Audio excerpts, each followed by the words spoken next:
পরশুরামের আজকের পর্বের রিভিউ নিয়ে বাংলা সিরিয়াল সমাচার চলে এসেছে। তো আজকের পর্বের রিভিউতে যেটা দেখা যাচ্ছে যে পরশুরামের মেয়ে এসে দেখছে, ইস ঘরটা কি নোংরা হয়েছে, এই বলে ঝাড় দিতে শুরু করে দিয়েছে। ঝাড়টা দিয়ে এবার খাওয়ার টেবিলে দেখছে যে অলরেডি রান্না করা আছে। বলছে পা মনে হয় সব রান্না করে গেছে, ভাত, ডাল, মাছ, আলু সেদ্ধ সব কিছু। বলছে যাই তাহলে আমি স্যালাডটা কেটে ফেলি, এই বলে স্যালাডটা কাটতে গেছে। যেই চাকুতে হাত দিয়েছে অমনি তার হাত এসে কেউ ধরে নেয়। দেখা যাচ্ছে সে আর কেউ নয়, তটিনী। এবার মাকে দেখে তো কাঁদতে শুরু করেছে, মা মা তুমি কখন এলে, মা তুমি কখন এলে। বা মাকে জড়িয়ে ধরে খুব কাঁদছে যে মা ভাই কোথায়, মা ভাই কবে আসবে, মা ভাই কবে আসবে। আর পা পা কোথায়। বলে তোমাকে স্কুলে কেউ নিতে যায়নি, তুমি স্কুল থেকে একা এসেছো। বলে হ্যাঁ মাম্মি আমি একা এসেছি, আমাকে কেউ নিতে যায়নি মাম্মি, কেউ নিতে যায়নি। তখন বলছে তুমি পাকে মানে তোমার পা জানে, তুমি স্কুল থেকে কাউকে জানিয়ে এসেছো। বলে না আমি কাউকে জানিয়ে আসিনি। একজন ওই অটো মানে অটো চালক তাই বলছে যে আঙ্কেল আমাকে বাড়িতে পৌঁছে দিয়ে গেল। বলছে তোমার পা জানে। বলে না পা জানে না। তখন তটিনী তাড়াতাড়ি করে বাড়িতে যে ফোন আছে সেই ফোন থেকে পরশুরামকে ফোন করে, ও তখন স্কুলেই আছে।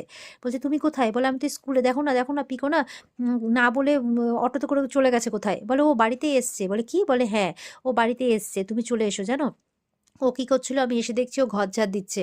আবার ও স্যালাড কাটতে গেছিল চাকু নিয়ে, জানো। এতটুকু একটা মেয়ে যদি কিছু হয়ে যেত। বলছে আর কাঁদছে। তখন মেয়ে বলছে আমি বড় হয়ে গেছি মাম্মি, আমি আর ছোট নেই। দেখো আমাদের তো যত্ন করো না তুমি আর পা মিলে, এবার তোমাদের অসুবিধাতে আমরা একটু যত্ন করব না বলো, আমরা একটু ঘরের কাজকর্ম করব না, এরকম ভাবে বলছে আর কাঁদছে। তখন পড়াশোনা বলছে সত্যিও ফিরে এসছে। বলে হ্যাঁ তুমি চলে এসো তাড়াতাড়ি। এই বলে পড়াশোনা তখন স্কুল কর্তৃপক্ষকে জানায় আর তাদেরকে সরি বলে ওখান থেকে বেরিয়ে পড়ে। ওদিকে দেখা যাচ্ছে যে আয়ুষীকে ঘিরে ধরেছে নন্দিনী, বাবিন, ভানু, এরা সব কটা মিলে। নন্দিনী তো চার্জ করছে করছে, বাবিন আর ভানুও ছেড়ে কথা বলছে না, তাদের মুখে মানে নন্দিনীও যেন তাদেরই সঙ্গে মিশে গেছে এরকম একটা ব্যাপার। তো বলছে যে বল, যেই বিজিতকে কেউ খুঁজে পাচ্ছিল না সেই বিজিতের কাছ থেকে তুই কি করে পালিয়ে এলি, স্পেশাল ব্রাঞ্চ পর্যন্ত তাকে ধরতে পারছে না, আর তুই এমনি এমনি ওর কাছ থেকে বেঁচে চলে এলি। আবার বিজিত স্পেশাল ব্রাঞ্চ মানে বিজিতকে আটকও করলো, এটা কিভাবে সম্ভব বল।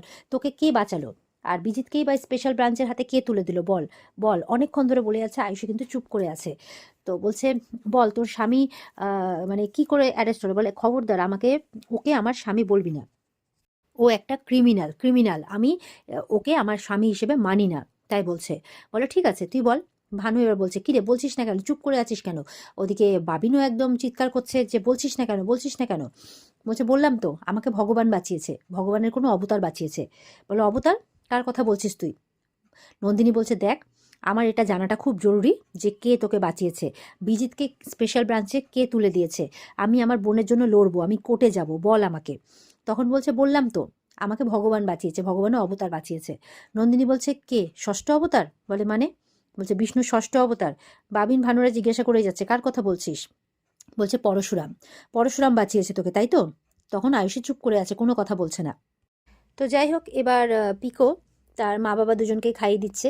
তারপরে পিকোকে বলে পিকো তুমি খেয়ে নাও, আমি তোমার মাম্মিকে চেঞ্জ করিয়ে দিই। বলে যে তুমি শাড়ি পরাতে পারবে পা, এটা তো মেয়েদের কাজ, আমি পরিয়ে দিচ্ছি। তখন বলছে না মাম্মাম তুমি পারবে না, আমি তো বড়, আমি পরিয়ে দিচ্ছি, যাও তুমি খেয়ে নাও। এই বলে ও খেতে বসেছে। তখন পরশুরাম তটিনীকে নিয়ে যাচ্ছে।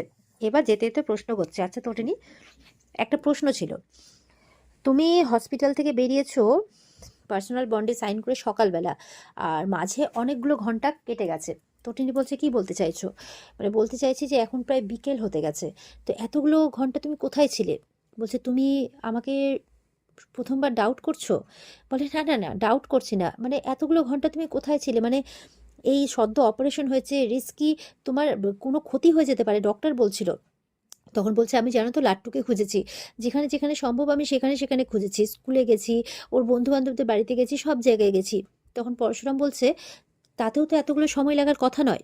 তটিনী বলছে মিস্টার গাঙ্গুলি তুমি আমাকে সন্দেহ করছো তাই তো, থাক শাড়িটা আমি নিজেই পরে নেব। তখন বলছেন আচ্ছা ঠিক আছে রাগ করেছো, দিয়ে হাতের লাঠিটা সরিয়ে দেয়, দিয়ে তটিনীকে কোলে করে নিয়ে যাচ্ছে। আর বলছে কি করছো, পিকো আছে। তখন বলছে পিকো কিচ্ছু হবে না। পিকোকে বলছে পিকো তুমি খাও, আমি মাম্মিকে চেঞ্জ করিয়ে আনছি।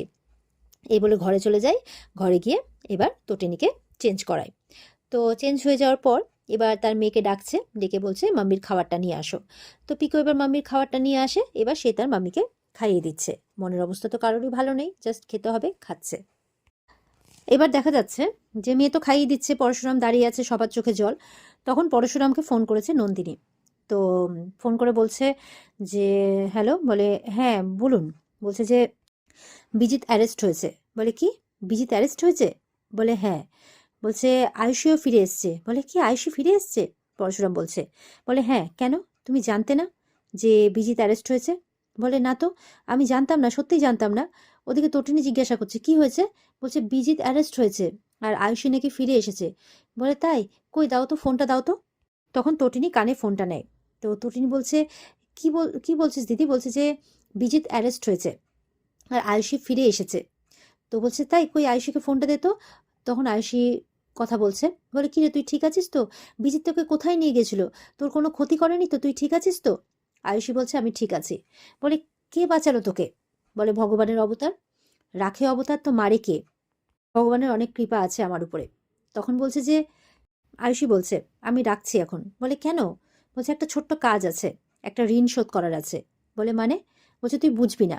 এই বলে নন্দিনীকে ফোনটা দিয়ে ও চলে যায়। নন্দিনী অবাক হয়ে যায়। নন্দিনী আয়ুষী আয়ুষী বলে ডাকতে থাকে। আয়ুষী কোনো সাড়া না দিয়ে চলে যায়।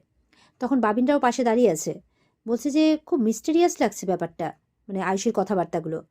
তো নন্দিনী অবাক হচ্ছে। তখন নন্দিনী তটিনীর সাথে কথা বলছে। বলছে যে বিজিতকে অ্যারেস্ট করলো কে বলতো?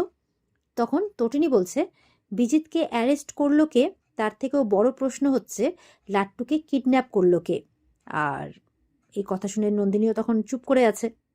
এদিকে দেখা যাচ্ছে কর্ণ তো গভর্নর মানে গভর্নিং বডির মিটিংয়ে ছিল, তো বেরিয়ে এসছে। এবার আসছে, আস্তে আস্তে সঙ্গে কিছু লোকজনও আছে। তখন এই প্রিন্সিপাল ম্যাম মানে লহরী চ্যাটার্জি তার ওয়াইফ তার সামনে এসে দাঁড়ায়। বলছে গভর্নিং বডির মিটিং হয়ে গেল, বডির হেড তাই বলছে। তখন কর্ণ বলছে প্রিন্সিপাল ম্যাম, আপনার বিহেভিয়ারটা ঠিক করুন। আপনি না ভুলে যাবেন না যে আপনি কার সাথে কথা বলছেন। তখন লহরী চ্যাটার্জি মাথা নাড়িয়ে বলছে বলছে ভুলিনি। আমি এটা মনে রেখেছি যে একজন মস্ত বড় মানুষ যে গভর্নিং বডির মাথার মধ্যে একেবারে চড়ে বসে আছেন। কিন্তু সেই স্কুলেরই একটা বাচ্চাকে সেই স্কুলেরই প্রোগ্রামে একটা বাজ পাখির মতো অবলীলায় ছোড় মেরে মানে তুলে নিয়ে যাওয়া হয়েছে শুধুমাত্র নিজের স্বার্থ সিদ্ধির জন্য। অ্যাম আই রাইট মিস্টার কর্ণ চ্যাটার্জি? এইভাবে বলছে। তো কর্ণ তো লহরের দিকে তাকিয়ে আছে। আর এখানেই আজকের পর্ব শেষ হয়ে যায়। তো এই ছিল আজকের পর্বের রিভিউ। ভালো লেগে থাকলে পর্বকে লাইক কমেন্ট করে জানাতে ভুলবে না। আর আমাদের চ্যানেলের সাথে জুড়ে থাকতে চ্যানেলকে সাবস্ক্রাইব করতে কিন্তু একদমই ভুলবে না। আর পর্বের রিভিউগুলো বেশি বেশি করে দেখবে, তবে আগামী দিনে কিন্তু আমরাও পর্বগুলো বেশ উৎসাহের সাথে তোমাদের সামনে নিয়ে আনতে পারবো। তো ভালো থেকো সবাই, দেখা হচ্ছে আগামীকালকে আবার নতুন পর্বের রিভিউ নিয়ে। আজকের মতো এই পর্যন্তই। টাটা।